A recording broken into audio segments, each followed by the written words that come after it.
ます。Hello. Thank you for being here, for watching the film. I'm ESPIA, the director.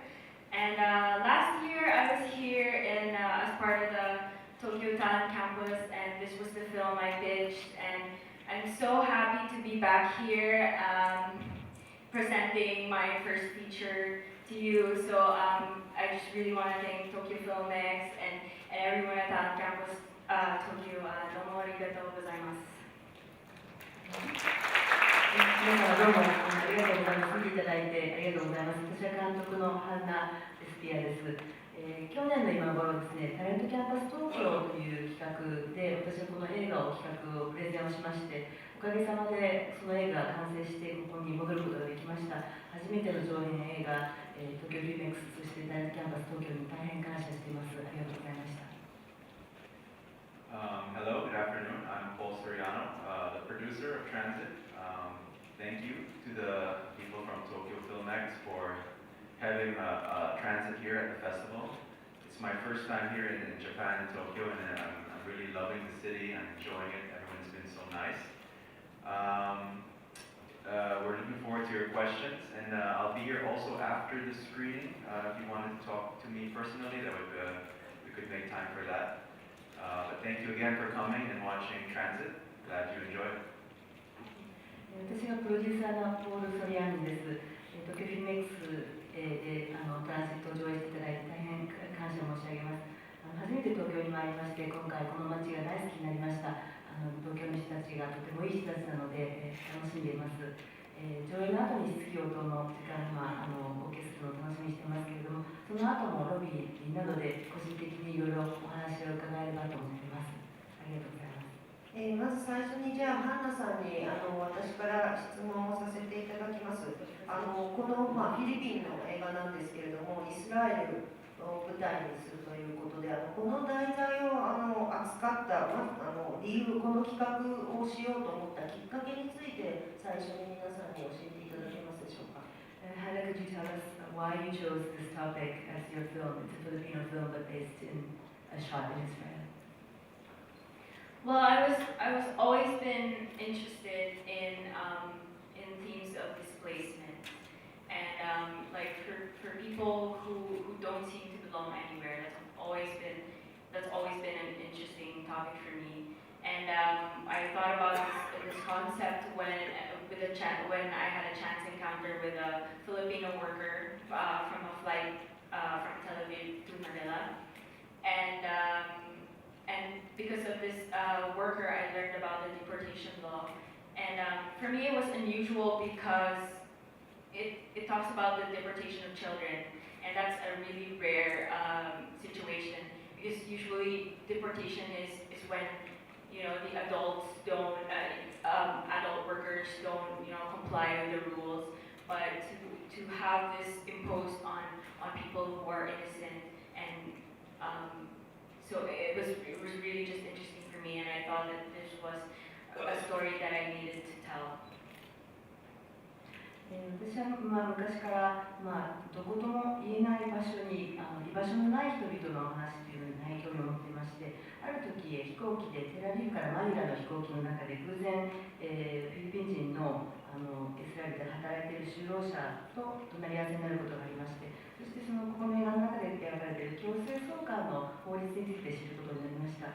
この法律は子どもを対象にしているということでとても珍しいものだと思うんですね。通常大人の不法就労を扱っているのは強制送還だと思うんですけれども、このように無垢な子どもたちが対象になっているというのは非常に興味深いですし、物語としてストーリーとして面白いものになるのではないかと思っています。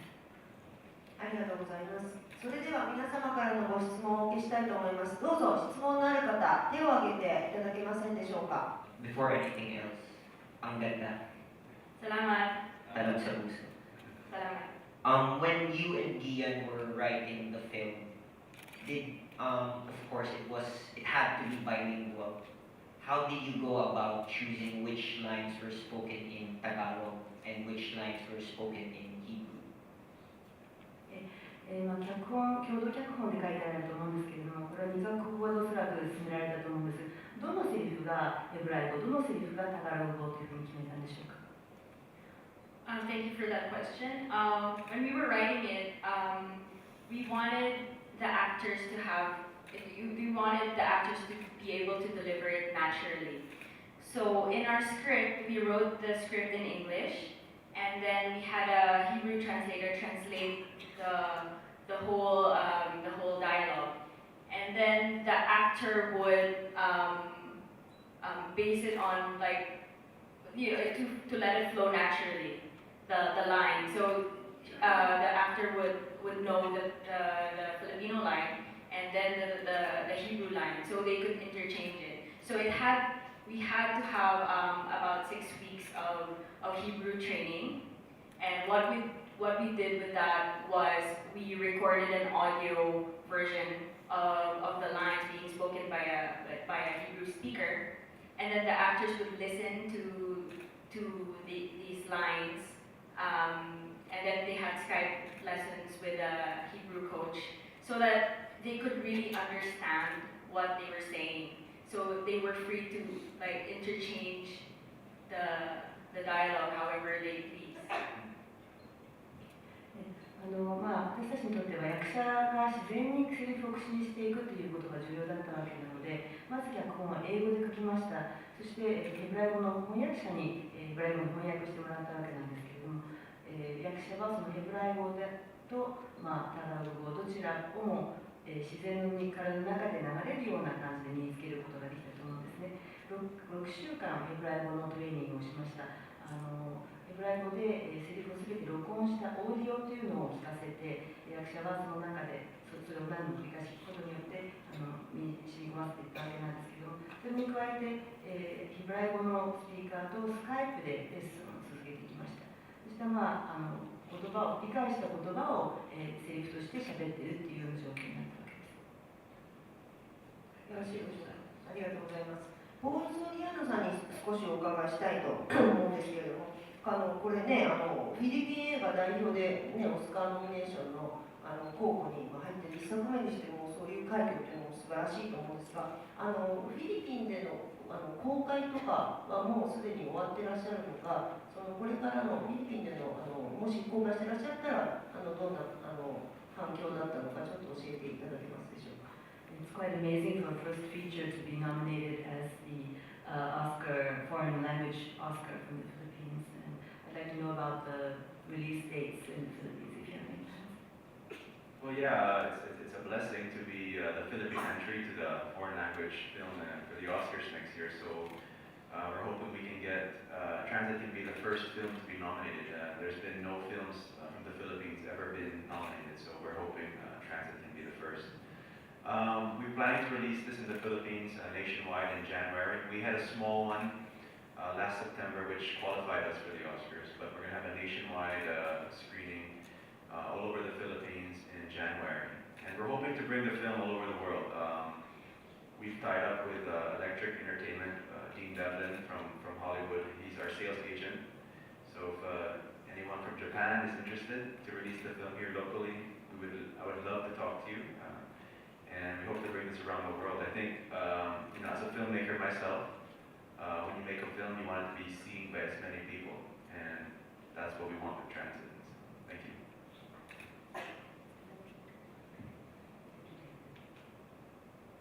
確かに来年のアカデミー賞の外国映画部門としてノミネートしていただいたんですけれども、フィリピン映画が最終ノミネーションに入ったことは今までなかったので、これが1作目になると歴史的で素晴らしいなというふうに思っています。フィリピン国内においては来年1月の公開を、全国展開を中心に考えていますが、アカデミー賞には公開がされているということが条件ですので、小さい公開はすでにしてますけれども、本格的には1月にやる予定になっています。そして続いて、世界中でこの映画上映されたりしてほしいというふうに思ってますので、ハリウッドのディーン・ダグラスさんがやっているエレクトリック・エンタープライズ・エンターテインメントという会社に世界セールスをハンドリングしてもらっています。日本の配給会社の方にもぜひ相談に乗っていただきたいと思いますので、終わりましたらよろしくお願いいたします。私も監督をしていますので、映画というのはなるべくたくさんのお客さんに届くことで初めて、命を吹き込まれると思ってますので、どうぞよろしくお願いいたします。ちょっと風というのところを無理して押してきてよかったと思うくらい素晴らしい作品でした。ありがとうございます。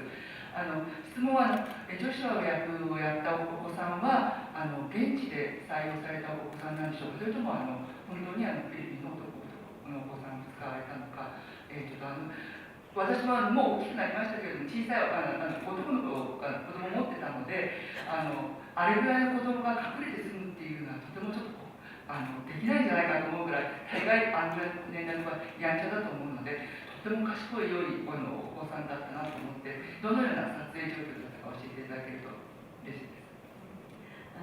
Thank you for a wonderful film. I'm so glad I pushed to come here despite the cold that I have. I'd like to ask you about the boy who played Joshua. Is he someone you casted in Israel, or is he actually a Filipino boy from the Philippines?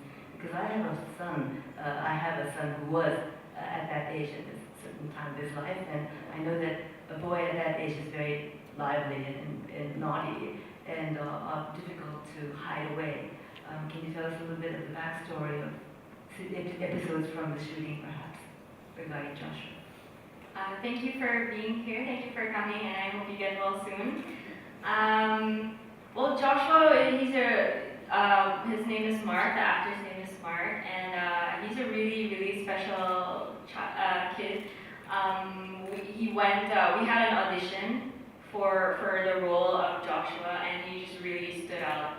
I think one of his talents is to just memorize really, really long lines, and it's amazing for someone that young to be able to memorize something that isn't even in his own language. We didn't cast him in Israel. We casted him in the Philippines, so he has never spoken a word of Hebrew before this film, and he learned Hebrew for this film. He's actually 8 years old, but he looks quite young, so we made him look like he was 4 years old. And during the set, he was actually quite behaved, but there were some times that he would get tired. So because we were shooting long hours, so what we would do is like to play with him a little bit, and then sometimes it works because his character was supposed to be mature. So when he's not feeling very energetic, he was very serious, and it kind of worked with the character of Joshua to be like that. And yeah, we were really lucky that we had casted a really good child actor, and I think there's a bright future for his career. And now in the Philippines, he's getting cast in really big movies. This was his first movie. Prior to this, he had been working in television shows, but he's now getting a lot of projects, so we're really, he's an actor to watch out for. 助手役をやってくれたのはマークという少年なんですけれども、マークは本当に特別な子で、オーディションをしている中でもたくさんの子どもたちの中でも、突出していたと思います。というのは非常に長いセリフでも暗記することができる、あんな小さい子なのに、自分の言葉でもないヘブライ語のセリフを覚えることができるということが素晴らしいというふうに思いました。フィリピンで、派遣した子でしたので、ヘブライ語はこの映画のために勉強してもらいました。彼は実は8歳なんですね。ですけども、小さいので4歳の役をしてもらいましたけれども、8歳でもあり、また映画の中では割と年の割に合わせたような役作りだったと思いますので、問題なかったと思うんですけれども、撮影が長時間にわたっていた日々でしたので、途中ちょっと疲れてしまったりしたこともありましたけれども、その時に私は時々一緒に遊んであげたりして、気を紛らわせるようなことをしてました。